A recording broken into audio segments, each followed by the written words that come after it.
वे दोनों मतंग ऋषि के आश्रम पुत्र की कामना लिए जा रहे हैं। उन्हें मतंग ऋषि तक पहुंचने से रोकना होगा।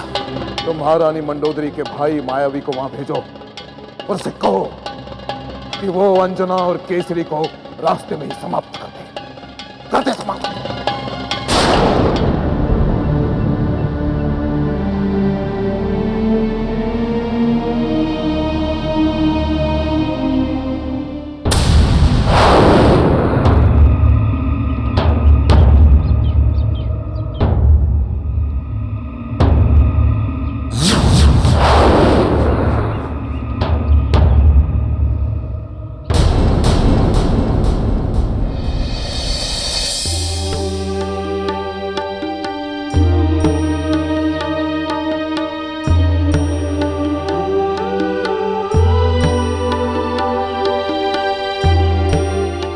अंजना, तुम्हारे पैर में तो कांटे चुभे हैं। लाओ मैं निकाल देता हूं। नहीं स्वामी, आप मेरे पति हैं, आपसे पैर कैसे छुआ सकती हैं? और फिर न जाने आप रास्ते में कितने और कांटे चुभ गए हैं। इन्हें निकालने में समय नष्ट नहीं करना चाहती। मैं भी मंदोदरी का भाई हूं, मायावी। अब देखो मेरी मृत्यु चाल।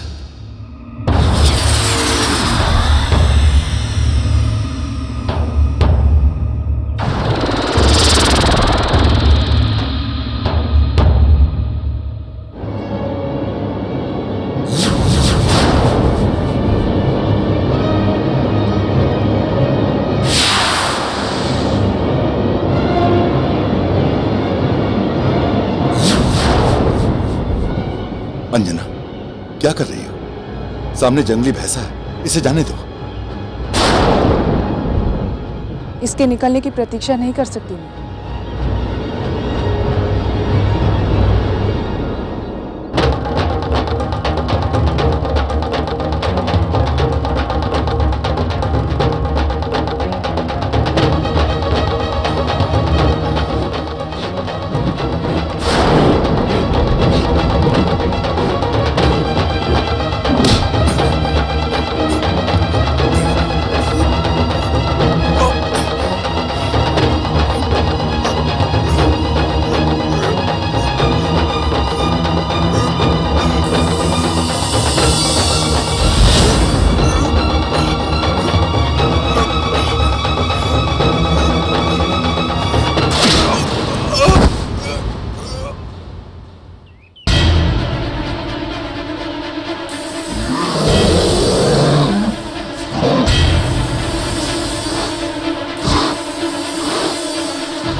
प्रणाम ऋषिवर।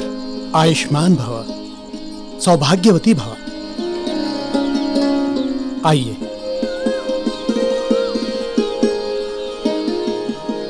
आइए, विराजिए।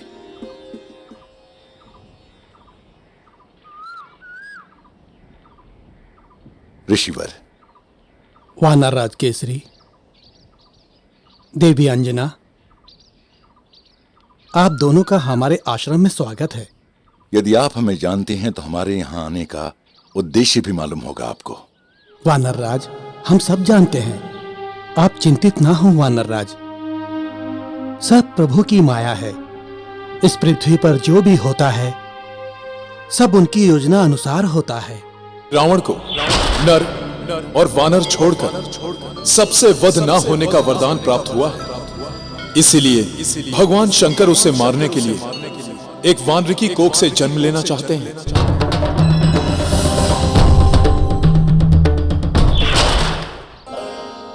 आप कोसों दूर पैदल चलकर आए हैं। आप भोजन आदि करने के बाद विश्राम कर ले। उसके बाद आपकी मनोकामना अवश्य पूर्ण होगी।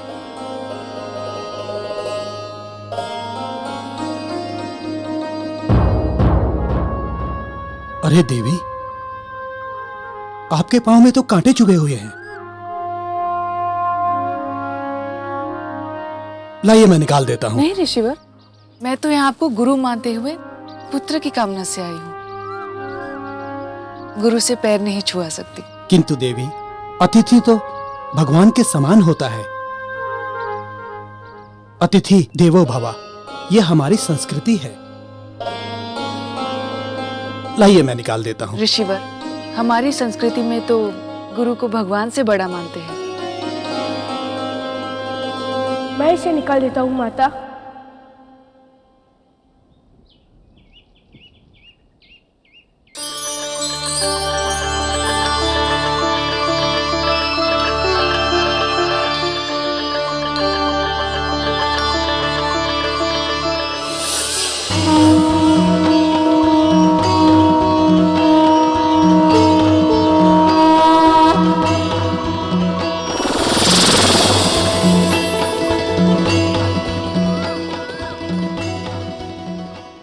माता की चरणों से मैं निकाल देता हूँ कांटे। हाँ ऋषिवर,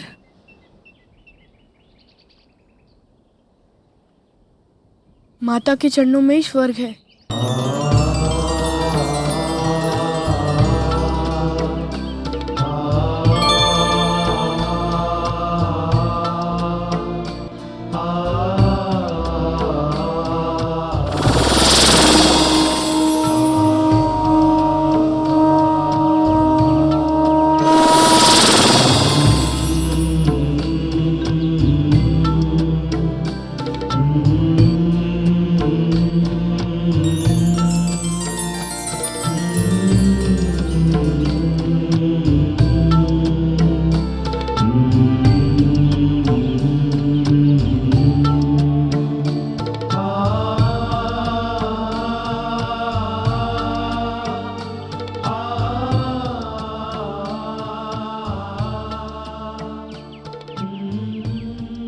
को स्वस्थ बनाकर मुनि कुमार जब चला गया, मतंग ऋषि ने अंजनी को ओम नमः शिवाय का मंत्र दिया। ओम नमः शिवाय,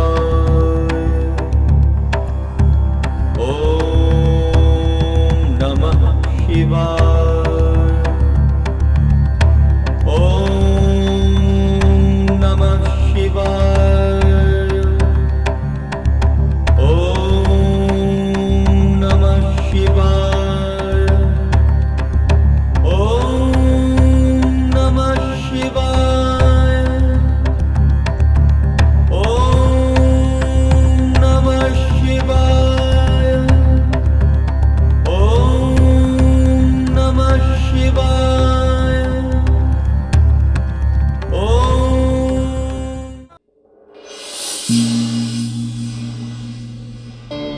माता से मिलने की प्रसन्नता झलक रही है आपके मुखमंडल पर स्वामी।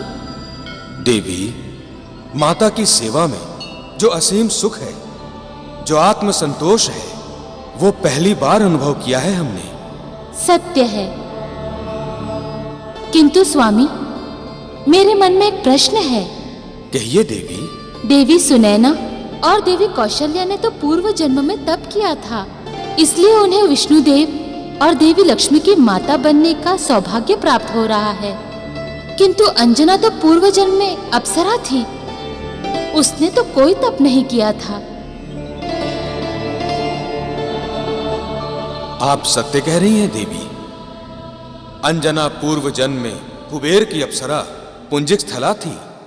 वो पूजा उपासना के कार्य में निपुण थी। एक बार इंद्र ने उसे स्वर्गलोक बुलाया, क्योंकि वहां दुर्वासा ऋषि आ रहे थे। वे बहुत ही उग्र स्वभाव के हैं। इसीलिए इंद्र ने पुंजिक स्थला को उनकी सेवा में नियुक्त किया, ताकि उनकी पूजा कार्यों में कोई त्रुटि ना रहे। वे वहां कुछ अनुष्ठान करने वाले थे। पुंजिक स्थला पूरे सेवा भाव से दुर्वासा ऋषि के कार्य करती थी। उनके खाने पीने से लेकर पूजा हवन आदि की तैयारियां भाग भाग कर करती थी।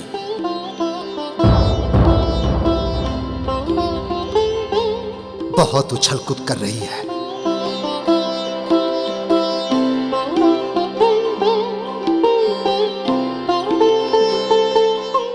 अक्षत, जल, हल्दी, रोली, मोली, सब हो गया।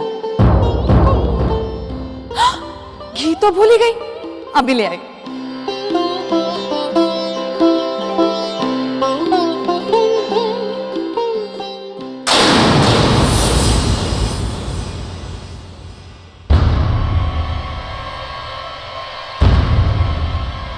पुंजिक स्थला बड़ी उछल कूद कर रही है, बंदरिया की तरह।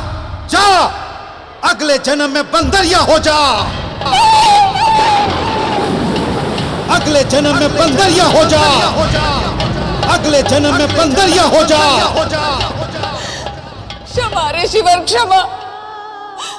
मैं तो आपकी सेवा में लगी थी। मैंने ये सब जानबूझकर नहीं किया। आपकी सेवा में कोई त्रुटि न रह जाए।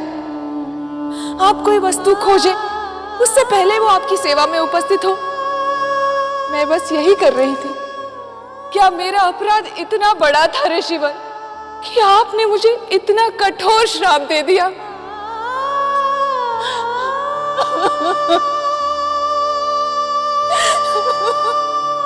नहीं पुंजिक स्थला, मैं तुम्हें श्राप नहीं देना चाहता था। तुम्हारा सेवा भाव तो प्रशंसा के योग्य है। फिर क्यों ऋषिवर, क्यों? लगता है ये सब ईश्वर की ही माया है। उसने ही ऐसा कुछ किया कि ये सब हो गया। भविष्य में वो तुमसे कोई विशेष कार्य कराना चाहता है। किंतु ऋषिवर, मैं तो श्रापित हो गई ना।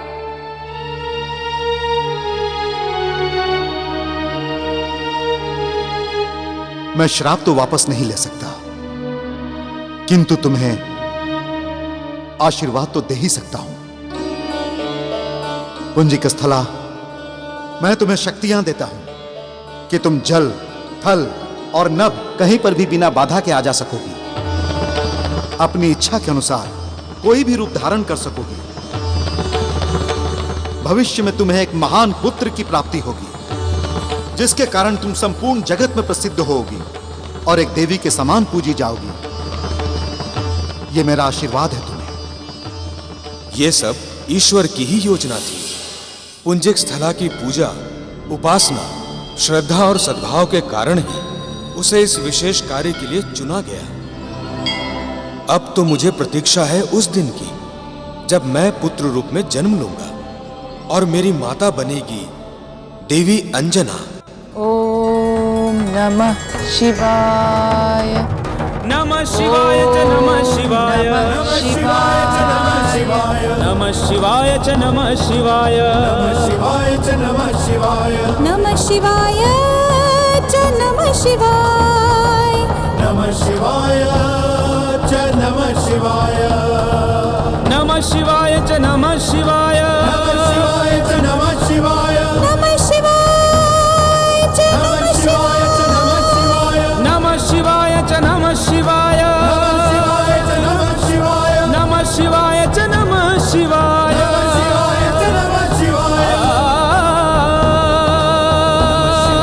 नमः शिवाय।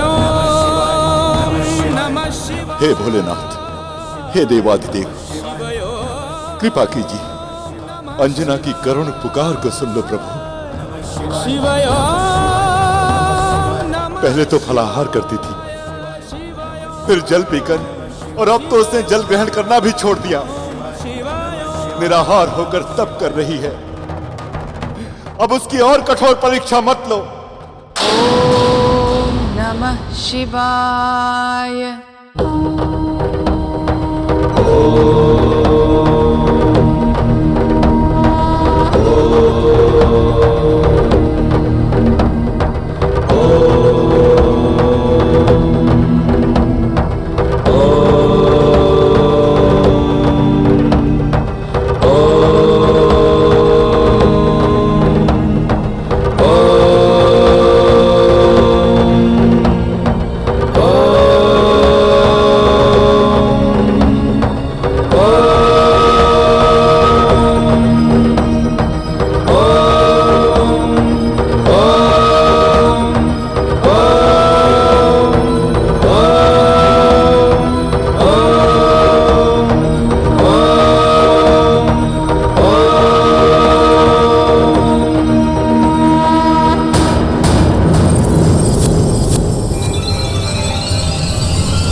महाराज, हम कई दिनों से देख रहे हैं आप कुछ विचलित हैं।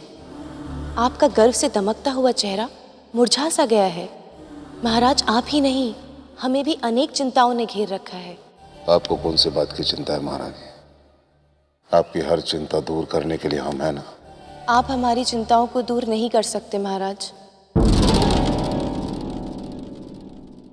क्या कहना चाहती हैं आप? हमारे सुहाग का सिंदूर वहां गिरा पड़ा है। आपका राजमुकुट अभी कुछ क्षण पहले धरती पर पड़ा था। यही नहीं, हमें हर दिन हर पल अपशगुन दिखाई देते हैं।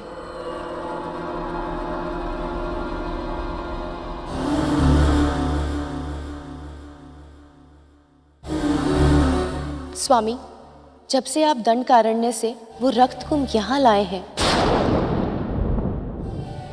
तभी से ये अपशगुन होने आरंभ हुए हैं।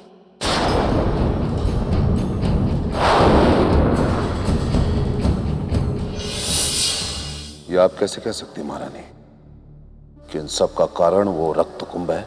महाराज, जब से वो रक्त कुंभ यहाँ आया है, तभी से ये अपशगुन हो रहे हैं। मैं तुझे श्राप देता हूं रावण। जहां ये रक्त कुंभ रहेगा, उस स्थान का विनाश निश्चित है।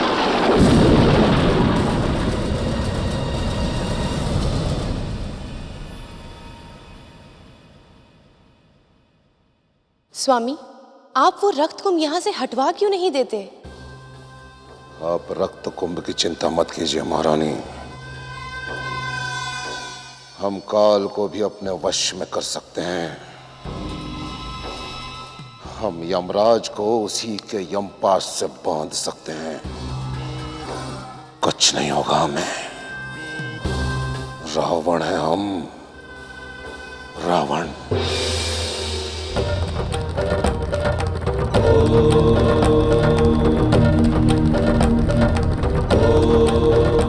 हे भोलेनाथ, कृपा कीजिए, अंजना की करुण पुकार को सुन लो प्रभु। वो अब तक तप कर रही है प्रभु, अब उसकी और कठोर परीक्षा मत लो।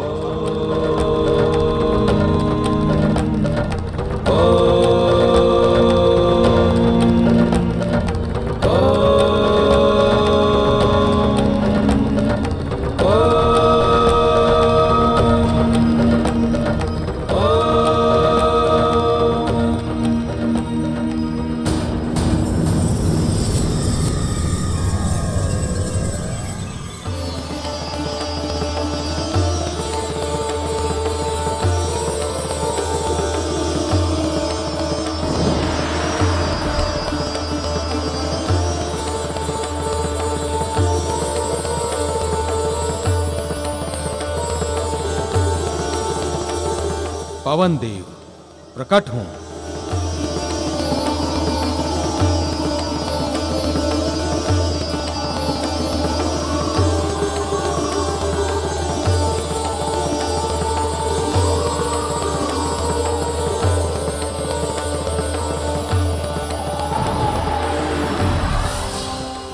प्रणाम भोलेनाथ।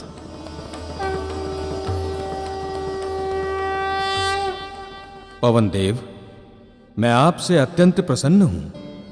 आपने देवी अंजना को उचित मार्गदर्शन दिया है। अब आपको मेरा और एक कार्य करना होगा। आज्ञा दीजिए प्रभु। पवन देव, आप बिना बाधा के किसी भी स्थान पर आने जाने में समर्थ हैं। जल, थल, आकाश, पर्वत, वन, आपके लिए कहीं कोई रुकावट नहीं है। अतः आप ही मेरे इस ज्योति रूपी अंश को देवी अंजना की गर्भ में स्थित करें। पवन देव, ये वही अंश है जिसके लिए मैंने आपको पिता कहलाने का आशीर्वाद दिया था। प्रभु, वानर राज केसरी इसके पालक पिता कहलाएंगे, किंतु ये आपके पुत्र के नाम से भी जाने जाएंगे। पवन सुत, मारुति नंदन आदि नामों से ये प्रसिद्ध होंगे। मैं धन्य हो गया प्रभु, मैं कृतार्थ हो गया। मैं भी इसे अपनी समस्त शक्तियां प्रदान करूंगा। लाइए प्रभु।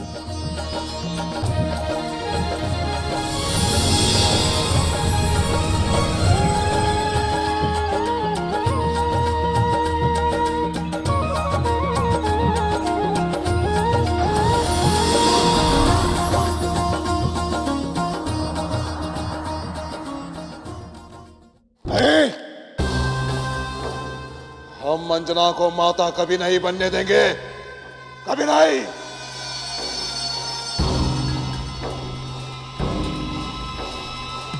कभी नहीं।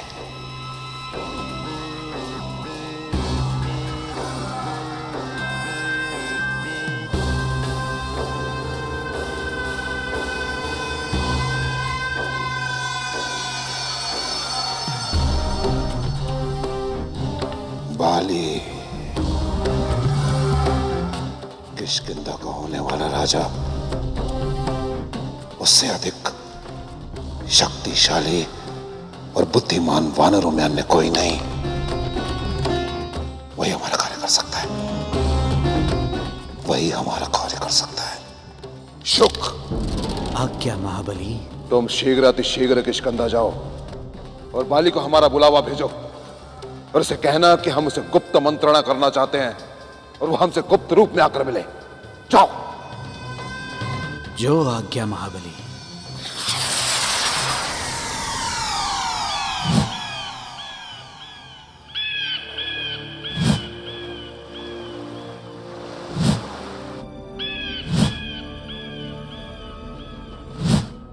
युवराज बाली की जय, युवराज बाली की जय, युवराज बाली की जय, युवराज बाली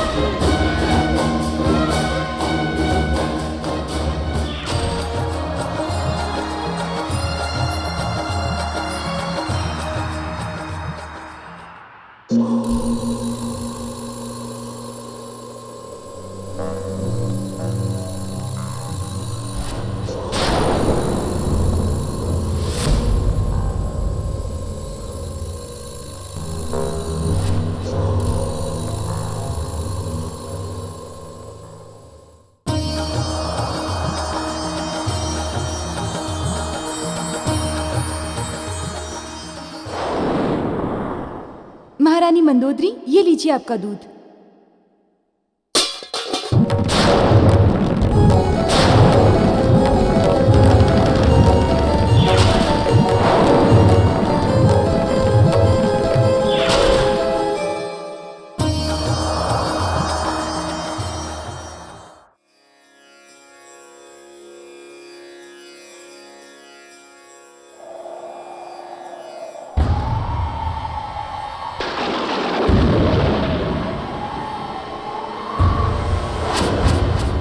हे प्रभु, ये कैसा अपशगुन?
ये क्या कह रहे हैं लंकेश?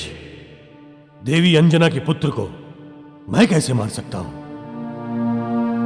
उससे और वानरराज केसरी से मेरा कोई बैर नहीं है। तुम हमारे परम मित्र हो बाली, तो तुम्हें सावधान करना हमारा परम कर्तव्य है। भविष्य में आगे क्या होने वाला है इसका अनुमान ही नहीं है तुम्हें। लंकेश, भविष्य की चिंता दुर्बल करते हैं, बलवान नहीं। मुझे अपनी भुजाओं पर पूरा विश्वास है। ये किसी भी संकट का सामना करने के लिए पूर्णतः सक्षम है। सक्षम रहकर क्या करोगे बाली? हमारी ज्योतिष विद्या स्पष्ट बता रही है कि अंजना का होने वाला पुत्र तुम्हारा काल बनेगा। तो मैं उसे उत्पन्न होते ही मरवा दूंगा। अरे कैसे मरवाओगे? केसरी जैसा महाबली उसका संरक्षक होगा।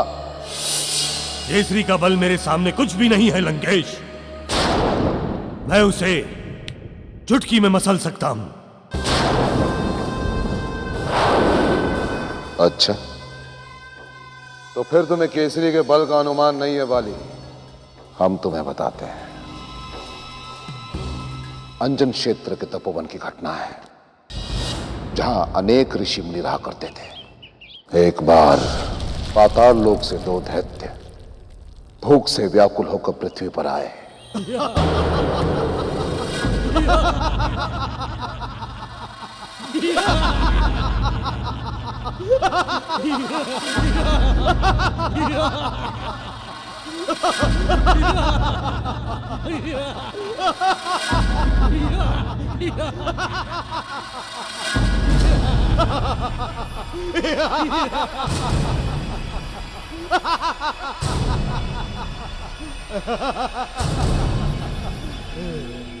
रक्षा करो।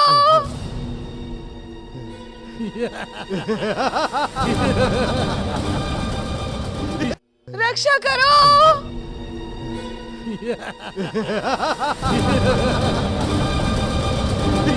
तभी केसरी ने उन विशाल असुरों पर प्रहार किया और अंजना को बचा लिया।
अंजन क्षेत्र के पूर्व में जो सफेद पहाड़ है वो पहाड़ नहीं है मित्र, उन दानवों की अस्थियां हैं।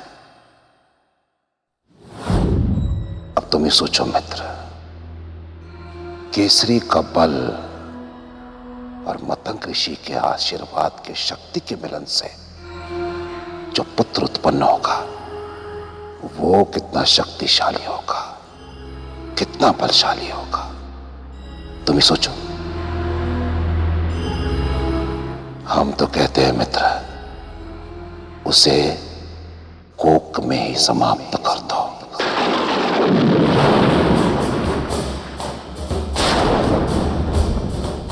कोक में ही? कोक में मैं कैसे मार सकता हूं उसे?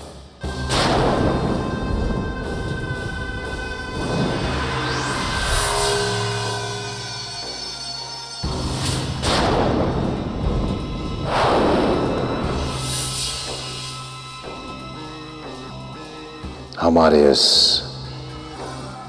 मायावी तीर से मित्र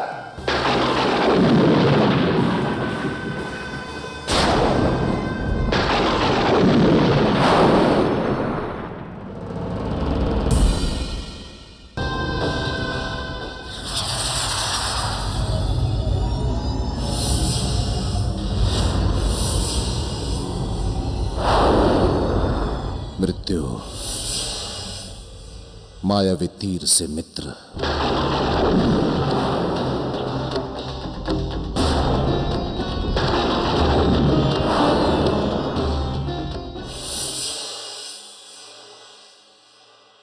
तुम अपने राज अभिषेक में अंजना और केसरी को बुलाओ। वैसे तो वो नहीं आएगी, पर यदि तुम अपने आमंत्रण पत्र पे तारा से कुछ पंक्तियां लिखवा दो तो उसे अवश्य आना होगा, क्योंकि वो दोनों बचपन की सहेलियां हैं मित्र। बस तुम अवसर देखकर इस तीर का प्रहार अंजना की कोख पे कर देना और हमारा ये मायावी तीर अदृश्य होकर अपने लक्ष्य को नष्ट कर देगा। अंजना की कोख नष्ट हो जाएगी और किसी को कुछ पता भी नहीं चलेगा कि क्या हुआ।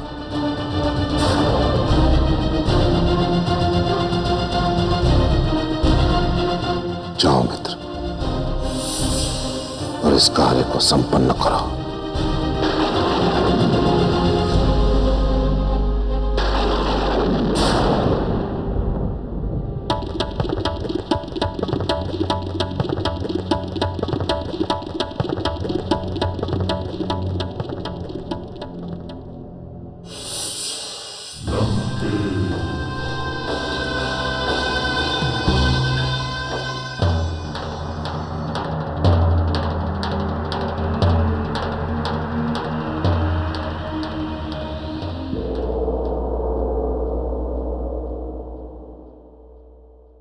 स्वामी, अंजना इस स्थिति में नहीं है कि वो कोसों दूर से चलकर यहाँ तक आए। तारा, मैं ये नहीं कह रहा हूं कि वो चलकर आए।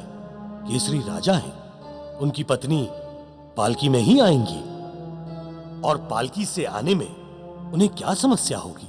किंतु स्वामी, रास्ते में कब क्या अड़चन आ जाए कोई नहीं जानता, और फिर उनकी कई वर्षों के बाद इच्छा पूरी होने वाली है।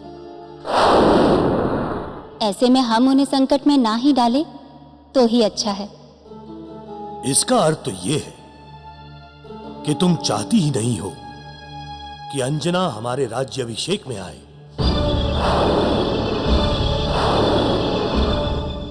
स्वामी, ये आप क्या कह रहे हैं? वो हमारी अंतरंग सखी है। बस बस, रहने दो।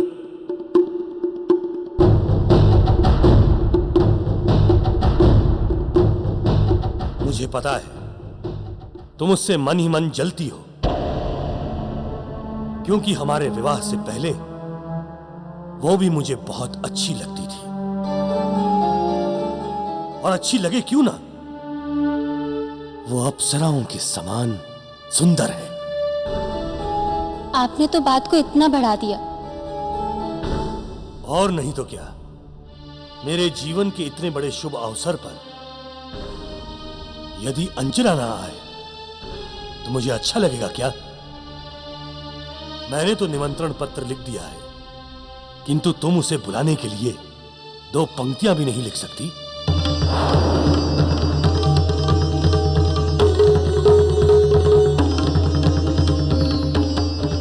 स्वामी, आप तो रुष्ट हो गए। लाइए, हम लिख देते हैं।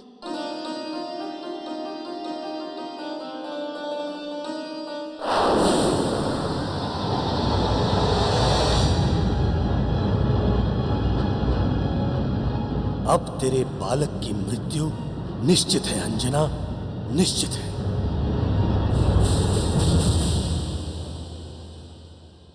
प्रिय सखी अंजना, बाल्यावस्था से मेरे प्रत्येक सुख दुख के क्षण में तुम मेरे साथ रही हो।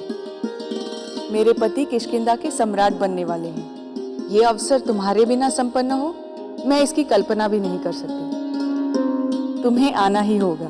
तुम्हारी प्रतीक्षा में, तारा। स्वामी, तारा ने कितने प्रेम से निमंत्रण भेजा है, मुझे जाना चाहिए। किंतु इस हाल में तुम्हारा वहां जाना उचित नहीं होगा। स्वामी, तारा मेरी बचपन की सखी है। यदि मैं ना गई तो उसे कष्ट होगा। अंजना, बड़ी मन्नतों और तपस्याओं के बाद तुम्हारी गोद भरी है। ऐसे में हम किसी भी प्रकार का संकट मोल नहीं ले सकते। स्वामी, ऐसे अवसर भी तो हर दिन नहीं आते ना। किंतु अंजना, केसरी, बाली महाबली है, और बलवान पड़ोसी से मित्रता रखना ही राजनीति है। इसलिए हमारा वहां जाना अति आवश्यक है, और अंजना के जाने से तो मित्रता और भी दृढ़ होगी। किंतु काका, यात्रा लंबी है, ऐसे में कहीं भी कोई भी बड़ी बाधा आ सकती है। अंजना को हम पालकी में लेकर चलेंगे।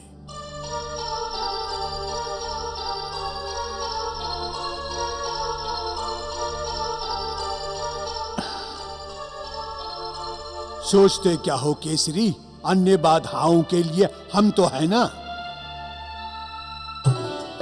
स्वामी, घबराइए मत, मैं अपना पूरा ध्यान रखूंगी। हम जाकर यात्रा की व्यवस्था करते हैं, और तुम दोनों शीघ्र ही राज्याभिषेक में चलने के लिए तैयार हो जाओ।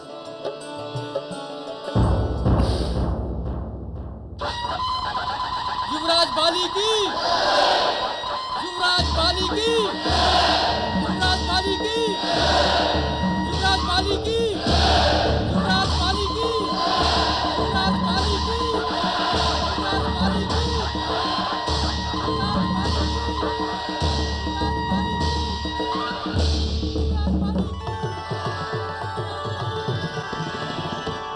अभिनंदन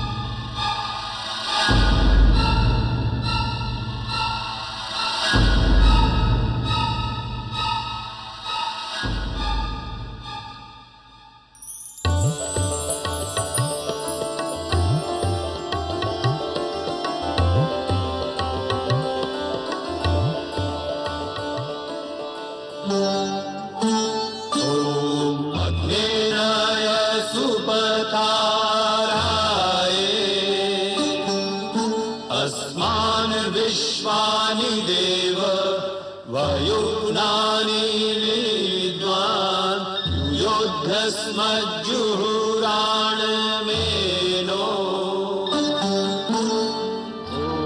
संगच्छध्वं संवदध्वं संगो मनांसि जानतां देवाभागं यथा पूर्वे संजानानां उपासते ॐ द्यौः शान्तिरन्तरिक्षगुं शान्तिः पृथिवी शान्तिरापः शान्तिरोषधयः शान्तिः।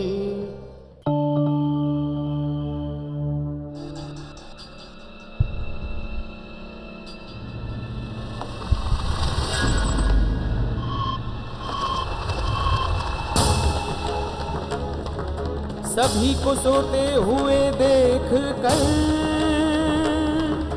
बाली तो मुस्काता है, लक्ष्य का भेदन करता है। मायावी तीर निकालता है, तीर के पीछे फूंक मारता है। अंजना की कोख में लगता है, चीख उठी पीड़ा से अंजना।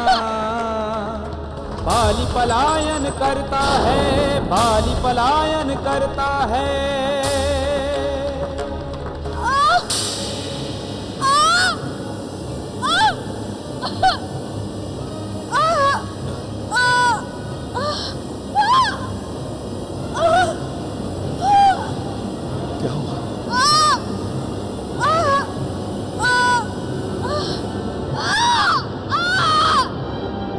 क्या हुआ अंजना? क्या हुआ? पता नहीं स्वामी, बहुत पीड़ा हो रही है। लग रहा है जैसे पेट में आग लगी हो।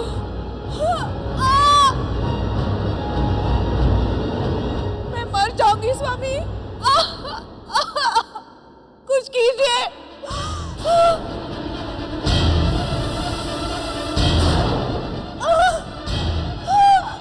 मैं जाता हूँ, किसी सेवक या दासी के हाथ बाली को सूचना भेजता हूँ।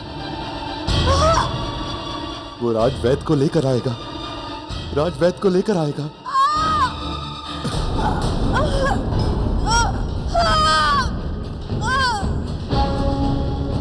कोई है? कोई दासी सेवक? अरे कोई है बाहर? अरे कोई द्वार खोलो! अरे कोई द्वार खोलो! कोई बाली को सूचना दो! अरे अंजना दर्द के मारे चिल्ला रही है। अरे वो गर्भ से है।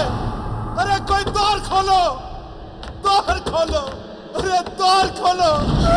अरे द्वार खोलो! द्वार खोलो!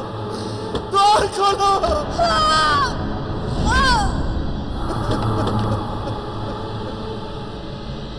द्वार खोलो!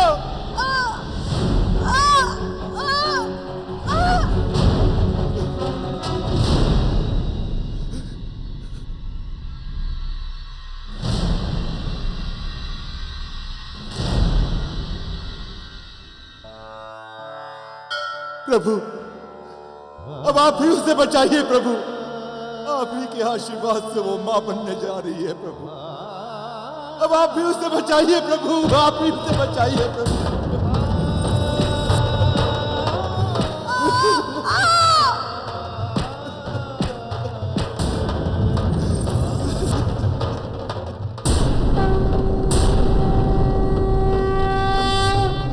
अब आप भी उसे बचाइए प्रभु, आप ही उसे बचाइए प्रभु।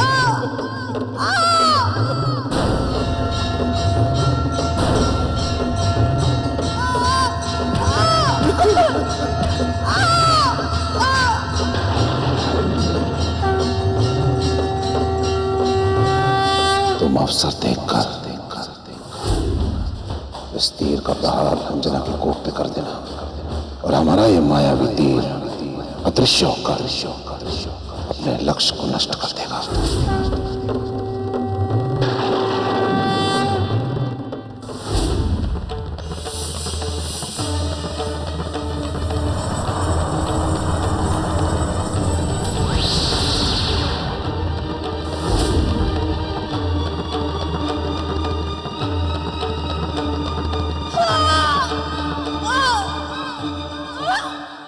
प्रभु, यदि यही हाल रहा तो उसकी कोख में उसका बच्चा मर जाएगा प्रभु।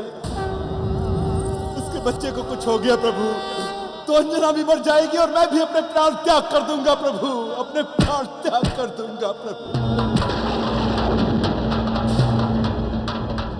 प्रभु, यदि यही हाल रहा तो उसकी कोख में उसका बच्चा मर जाएगा प्रभु।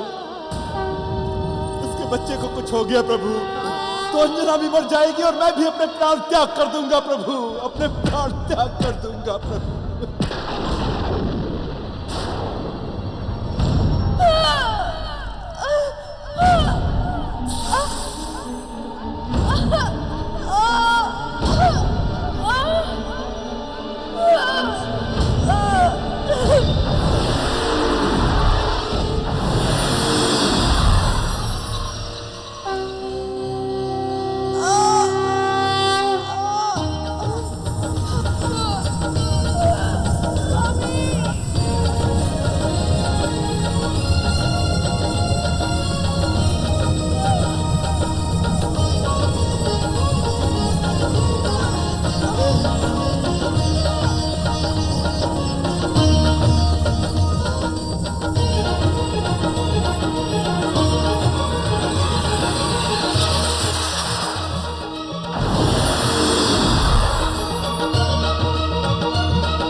स्वामी स्वामी स्वामी स्वामी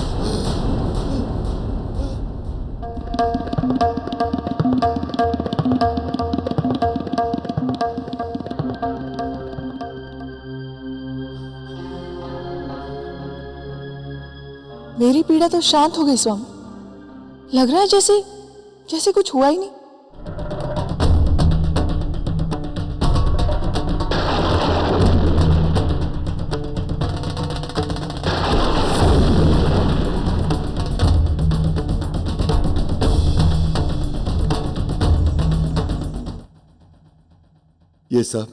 ये सब उस भोलेनाथ की कृपा है। हे देवेश्वर, आपको कोटि कोटि धन्यवाद, कोटि कोटि धन्यवाद।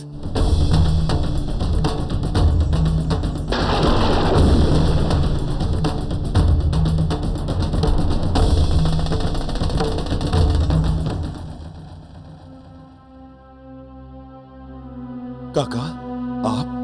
अंजना को क्या हुआ? वो चीख क्यों रही थी? मुझे अचानक तेज पीड़ा हुई, किंतु अब मैं ठीक हूं। धन्यवाद हो भगवान शिव जी का। केसरी, माली हमारा मित्र नहीं शत्रु है। मैंने जब अंजना की चीख सुनी तो मैं भागते हुए तुम्हारे भवन की ओर दौड़ता हुआ आ रहा था। तभी बाली को दीवार की तरफ खड़ा मुस्कुराता हुआ देखा और तुम अंदर से चीख रहे थे, चिल्ला रहे थे। अरे कोई द्वार खोलो, कोई बाली को सूचना दो। अरे अंजना दर्द के मारे चिल्ला रही है। अरे कोई है?